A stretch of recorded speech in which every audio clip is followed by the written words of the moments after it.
pag wala kang diploma, mas eager kang subukan yung mga bagay na minsan kinatatakutan mo. Yung tipong gusto kong magtrabaho dito sa company na to, pero wala akong diploma. Hindi, susubukan ko. Susubukan ko magpa-interview. So kumbaga may lakas ng loob ka, di ba? Guys, welcome ulit sa page natin. Kamusta kayo? Shout out po sa lahat sa mga sumusuporta. Sumusuporta, akala mong daming followers eh. No? Actually, may kasama po ako mamaya, tatawagin ko po sila. But sobrang thank you po sa mga nakafollow sa page ko dito sa Facebook and of course sa TikTok. Yung vlog na ito guys, dinidedicate ko po to sa lahat ng mga hindi nakapagtapos mag-aral, including myself. Kasi 2 years lang ako sa college. At of course, para doon sa mga nandun sa point ng buhay nila na namimili sila kung ipapagpatuloy pa ba nila yung pag-aaral nila or tatahakin nila yung ibang landas. So ako guys, 2 years lang ako sa college. At hindi ako nakapagtapos mag-aral, not because hindi ko gusto, but hindi kami mayaman. Kapag doon ka sa point na mahirap lahat, kahit pang tuition mo, kahit pamasahe mo, talagang mag-iisip ka if itutuloy mo pa ba yung pag-aaral mo or hindi na. Yung thought ko dati, kapag nakapagtapos ka mag-aral, may edge ka sa ibang tao. Tinry ko naman, kaya din nakapag-college ako ng 2 years kasi sabi ko dati sa sarili ko, siguro maganda yung magiging trabaho ko kapag alam mo yon, kapag nakapagtapos ako mag-aral. Pero wala akong pinagsisihan. Hindi ko pinagsisihan na hindi ako nakapagtapos mag-aral. Kasi later on na lang, nung medyo tumatanda na ako, yung marami na ako na-experience, nakakapagtrabaho ako ng iba't ibang klaseng trabaho, doon ko na-realize na hindi naman porket hindi ka nakapag-aral, wala ka ng chance na maging maayos yung buhay mo. Hindi ko naman sinasabi na hindi importante ang, alam mo yon, ang pag-aaral. It's very important kasi of course hindi naman tayo matututo, di ba? Hindi tayo matututong magbumasa, makipagsalamuha sa ibang tao kung hindi natin na-experience na pumasok sa school. Personally, ito opinion ko lang to ha. Ako naniniwala ko, hindi porket hindi ka nakapag-aral, wala ka ng chance na umangat sa buhay. Nung tumatanda ako, dun ko na-realize na yung future mo, hindi nakadepende sa diploma, kundi doon sa skills at kakayanan mo. Kung mapamaraan ka na tao, meron kang character kumbaga, sometimes, yung mga kumpanya ngayon, guys, sometimes hindi na po sila tumitingin sa kung ano yung diploma na meron ka. Yung character mo bilang isang tao, yun yung tinitingnan nila. Kaya wag kayong panghinaan ng loob, especially sa mga yung nandun sa point na nag-isip sila kung itutuloy ba nila yung pag-aaral nila or hindi na. Kasi ako dumating din ako, guys, sa point na magulo pa rin yung isip ko, iniisip ko pa rin, baka importante talaga yung diploma. Kaya nag-aral pa rin ako online sa isang online university. Pero kahit anong gawin kong paulit-ulit na bumalik sa pag-aaral, nawawalan ako ng gana. So sabi ko, maybe studies, maybe diploma is not for me. And alhamdulillah, I'm doing good at the very moment. Kaya wag kayong panghinaan ng loob, guys. Isipin niyo ang daming mga successful na tao, hindi dahil sa diploma nila, kundi dahil sa skills nila at saka sa diskarte nila sa buhay. Ang daming kumpanya na nag-hire ng tao based sa character, not based sa diploma. Although, of course, kung gusto mong pumunta ng mga first world country, like let's say mga, alam mo yon, yung mga UK, at gusto mo ng magandang profession na trabaho, then of course, kailangan yun. But iba-iba naman tayo, guys, ng kumbaga ways of dealing in life. Tawagin natin yung dalawang kasama ko kasi alam ko hindi din po sila nakapagtapos mag-aral. Tinanong ko sila bago yung vlog na to at share nila sa atin yung experiences nila. Si AJ at saka si Kiko, madalas nyo silang nakikita sa vlog ko, kami magkakasama madalas. For you, Kiko, anong pipiliin mo? Diskarte o diploma? Ayun, gano'n na lang, no? Diskarte o diploma? Ano? So ako, mas pipiliin ko Ay, yung... 15. Hindi, seryoso. Ang pipiliin ko diskarte. Dahil, Dahil kung madiskarte ka, di ka mawawalan ng trabaho. 'Di ba? Maraming opportunity diyan na pwedeng maging sayo or mahanap mo pagka madiskarte ka. Kasi kung meron kang diploma pero di ka rin madiskarte or di ka naghahanap, Wala wala, rin, di ba? wala kang ginagawa sa buhay, wala rin. Anong silbi ng diploma mo? Ganun lang yun eh. Di ka pa Hindi ako nakapagtapos ng pag-aaral Oo. kasi may rason na ako. Oo. Yan, may rason Private na ako. reason. Private. Yeah, actually private reason, my own reasons kung bakit di ako nakapagtapos ng pag-aaral. Although hindi naman naging malaking struggle sa life ko yun para ma-achieve ko yung kung anong meron ako ngayon. From yung mga naging mistakes ko sa buhay is yung ginawa kong strength para andito ako ngayon sa kinakatayuan ko. Ganyan. Kung ano meron ako ngayon. Isang patunay yun na diskarte talaga sa buhay.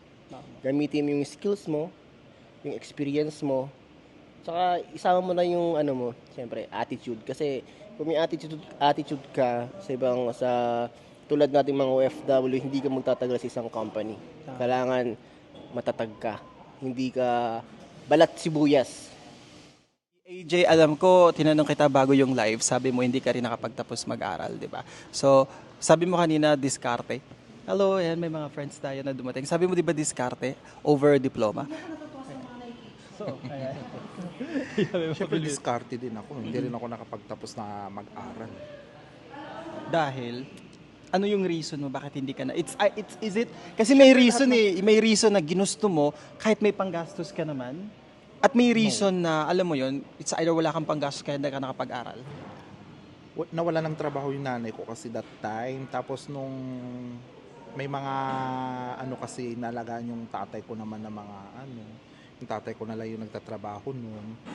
Naubos yung 4 na baka, binenta. Seryoso Oo ba yan? nga, seryoso, te. Paano nagkaroon ng baka sa Manila? Tanga. Ay, tuloy ba? Tuloy. Wait lang. Okay. Sorry. Okay. May tanga Tapos tuloy. binenta. Okay, tapos. Oo, binenta, 4 yun. So, 4 na SEM lang ako saan. So, 2 years lang yun. Every SEM, Every SEM kasi, cash yung binabayad ng nanay ko para may discount. Ganun. Anong SIM? Semester. Ay, Oo, parang hindi ito talaga naman. ito nakapag...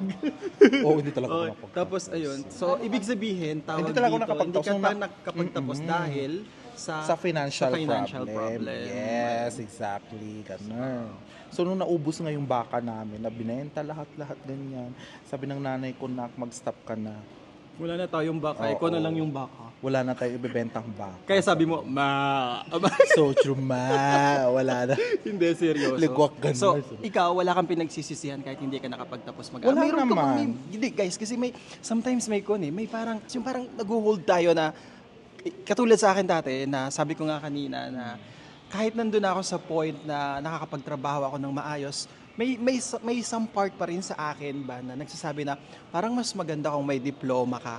But and then, nung bumabalik ako mag-aral, nag-aral ako sa isang online university, parang nawawalan pa rin ako ng gana sa gitna. So, wala ka bang yung tipong ganong moments na pinagsisihan mo na sana nakapagtapos ako mag-aral, ganon? Wala akong ganung na pinagsisihan. Pero ang sinabi ko sa nanay ko dati, pag mag-enroll man ako sa pag-aaral, 2 years lang, diploma lang kailangan ko, ganyan.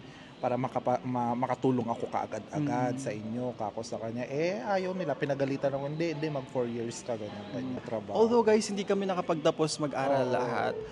Masaya naman kami. Masaya. Masaya tsaka naman kami. Tawag dito. Yung gusto kong position Oo. din dati, nakuha ko. Yes. Hardworking.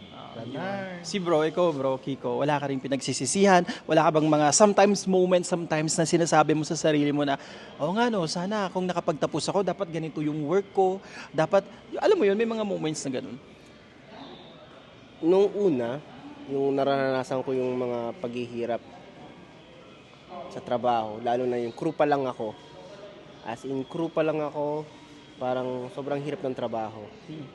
Pero sinabi ko nga, ginamit ko yung skills ko tsaka kakayahan ko para tumaas yung position ko, yung knowledge ko, ganun. Inadapt ko ng inadapt, tapos inaral ko. Hanggang yun, nabigyan ako ng pagkakataon na maging manager. Tapos chef ngayon. Naging manager ako ng isang malaking restaurant dito sa abroad. Kumpanya, oo. Hindi naman namin sinasabi na hindi importante yung diploma. Of course, ang dami pa rin. Ako, may mga kakilala ko na ang lalaki ng sahod ngayon kasi alam niyo yun na may diploma sila, nakapagtapos sila mag-aral. Ang sinasabi ko, hindi porket hindi ka nakapagtapos mag-aral, wala ka ng future. Guys, tingnan ninyo, mag-research kayo online. Napakadaming mga college dropouts, yung mga hindi, yung iba high school, sobrang successful nila. Yun lang naman yung point ng vlog na to, na huwag kayong panghinaan ng loob. Kung nandun man kayo sa point na iniisip ninyo kung magpapatuloy pa ba kayo mag-aral or hindi na, or magtatrabaho kayo kung kailangan ninyong magtrabaho, kausapin ninyo yung sarili ninyo ng masinsinan. Hindi porket hindi ka nakapagtapos mag-aral, wala ka nang mararating sa buhay. Dahil ang daming hindi nakapagtapos mag-aral na may narating sa buhay. Para naman doon sa mga nakapagtapos mag-aral, we're proud of you. We look up to you, and ayun, we're happy for you, di ba? So meron akong nilista dito na 3 advantages. 3 advantages kapag hindi ka nakapagtapos mag-aral. Una, sa tingin ko, kapag hindi ka nakapagtapos mag-aral, mas strong ka at dedicated kang makasurvive, which is totoo yun. Alam mo yun? Kasi yung kapag wala kang diploma, mas eager kang subukan yung mga bagay na minsan kinatatakutan mo. Yung tipong gusto kong magtrabaho dito sa company na to, pero wala akong diploma. Hindi, susubukan ko. Susubukan ko magpa-interview. So kumbaga mas may lakas ng loob ka, di ba? Kapag hindi ka nakapagtapos mag-aral, parang mas wise ka. Mas wiser ka. Kasi yung mga pinagdaanan mo sa buhay, majority ng mga kakilala ko na hindi nakapagtapos mag-aral, ang dami nilang pinagdaanan sa buhay, and they still continue to do yung mga bagay na nakakapagpasaya sa kanila. So, kapag hindi ka nakapagtapos mag-aral, parang mas wais ka sa maraming bagay. Parang yung mga experiences mo, yun yung nagiging teacher mo. Hindi yung teacher mo sa school, yung mga pinagdaanan mo, di ba? Parang yun yung nagiging lessons mo, nagiging teacher mo. Yung buhay, yung nagiging teacher mo. Tapos, eto yung pinaka-importante, mga bro, yung kapag hindi ka nakapagtapos mag-aral dahil sa dami na ng pinagdaanan mo, parang mas ramdam mo yung buhay. Alam mo, no? Parang mas ramdam mo yung mga nangyayari sa buhay mo. Yung sadness and happiness, yung mga rejections na nangyayari sa'yo, guys, parang yun yung nagiging strength mo. Alam mo yun? Na yung tipong, parang sinasabi mo sa sarili mo na hindi porket hindi ako nakapagtapos mag-aral, wala na akong mararating sa buhay. Meron kang mararating sa buhay, guys. At lahat ng yon lahat ng mga experience mo na yon will be a good advantage for you in the future. So, sa mga hindi nakapagtapos mag-aral dyan, we're proud of you. Proud kaming tatlo sa inyo. At sa mga yung mga nandun sa point na hindi sila makapag-decide, listen to your heart. Tignan nyo kaming tatlo. Hindi kami nakapagtapos mag-aral pero nasa ibang bansa kami, and we are doing very, very good. Maraming mga nakapagtapos mag-aral na walang trabaho ngayon. At meron ding mga nakapagtapos at maraming mga nakapagtapos ng mag-aral na may trabaho. So, hindi po yun nakadepende sa diploma ninyo. Hindi nakadepende sa kung saang school kayo, alam mo yun, na pumasok. Nakadepende yun sa'yo bilang isang tao, sa diskarte mo sa buhay, kung gusto mong umangat yung buhay mo. So, yun lang guys. Thank you so much. Ayan, maraming salamat sa panunood ng vlog na ito. And we have more vlogs to come na sana masuportahan pa ninyo. Please follow us here at sa aking TikTok, Kuya Rizal. At alam ko may TikTok din si AJ. TikTok mo? AJ Adam. May TikTok ka, bro? Wala. Kasi malalaman na asawa. Joke lang. Hindi, wala talaga siyang TikTok. So, ayun guys. Thank you so much sa pagsama po sa amin sa vlog na ito. We'll see you again sa aming next vlog. Bye-bye!